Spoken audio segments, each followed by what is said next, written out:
Hi everyone and welcome back. Since my first IBD Hard Gel video, I've had several requests to do a video on how I do refills.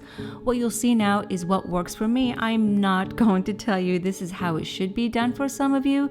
You may follow these steps or you may have your way of doing refills. So I hope this video answers some of your questions. I discovered IBD Clear Hard Gel a few months ago, even though this gel has been around forever. I like my natural nails, but I really wanted to protect them from breaking because I travel a lot and I do a lot of packing and unpacking. Now, I have not tried any other brand to compare because this gel works great on my nails, but never say never. Since I've been using it, it has helped keep my nails hard and prevent them from breaking as they grow. It comes in two formulas and they both look exactly the same. When I first started using this gel, I purchased the Clear Builder Gel, which is formulated for nail extensions and building out nails because my local Sally's did not have the Clear Gel, which is formulated for natural nail overlays. I've used both and to be honest, I didn't notice the difference in terms of which lasts longer. I found that both get the job done. If you like to change your color often, then I recommend using regular nail polish and regular acetone, not pure acetone to remove the color because regular acetone cannot penetrate to break down the gel, so you don't have to worry about any lifting.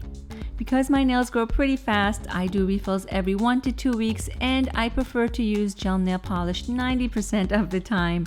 There are two ways you can remove gel nail polish over hard gel overlay.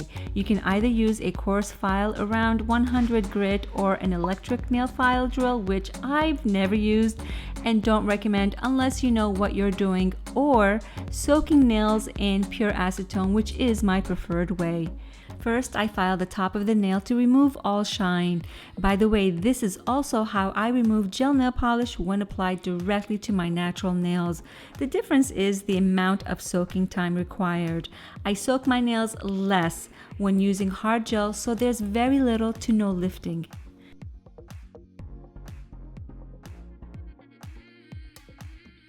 I saturate a small piece of cotton in pure acetone and place it over the entire nail and wrap it with a small piece of aluminum foil for about 5 to 10 minutes.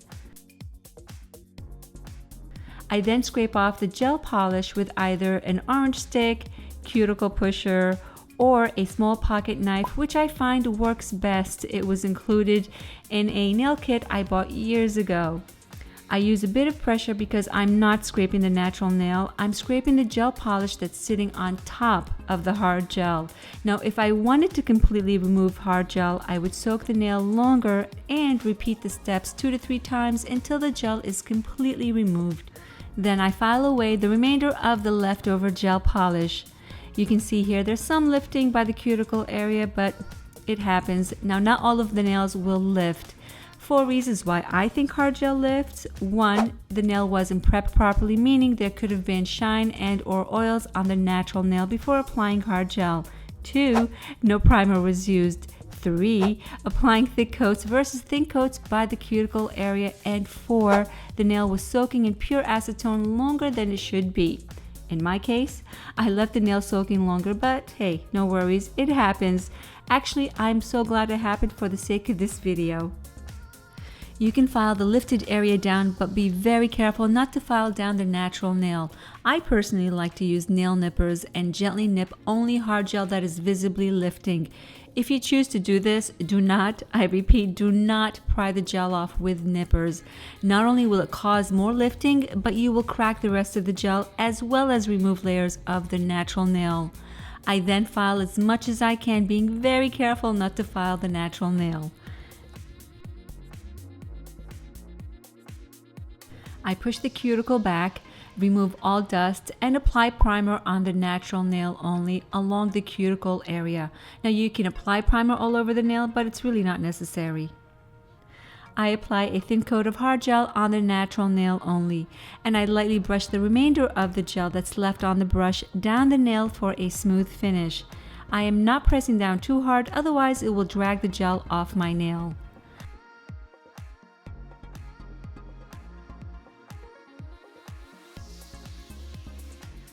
Here's a couple of helpful tips before I move on. Before curing, make sure you move the gel container away from the LED lamp, otherwise the gel in the container will harden. Believe me, it has happened to me. I'm embarrassed to say, but it did. That's because I was not paying attention. I then cure for 30 seconds and apply a second thin coat, repeating the same steps.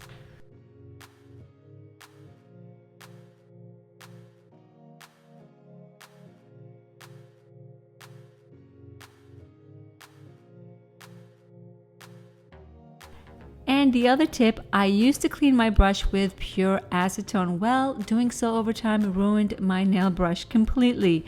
I tried everything to bring it back to life without success. It's a good thing this brush came in a set that was inexpensive. So lately I've been cleaning my brush with this brush cleaner by Super Nail.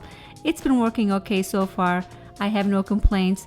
I also read you can use regular nail polish, which I have not tried yet. If you're not applying color and you like the way your nails look, then you're done. If you see bumps here and there, smooth the nail surface by lightly filing the nail with a yellow buffing block, then apply top coat for shine. I like using a yellow buffing block because it has a very soft grit and leaves the nail surface nice and smooth. Surprisingly, I'm using regular nail polish in this video. Didn't I just say earlier that I use gel nail polish 90% of the time? Well, let me just say, this is the other 10% of the time. I apply 2 coats of this gorgeous OPI color called Funky Dunkey, what a name, and seal it with top coat.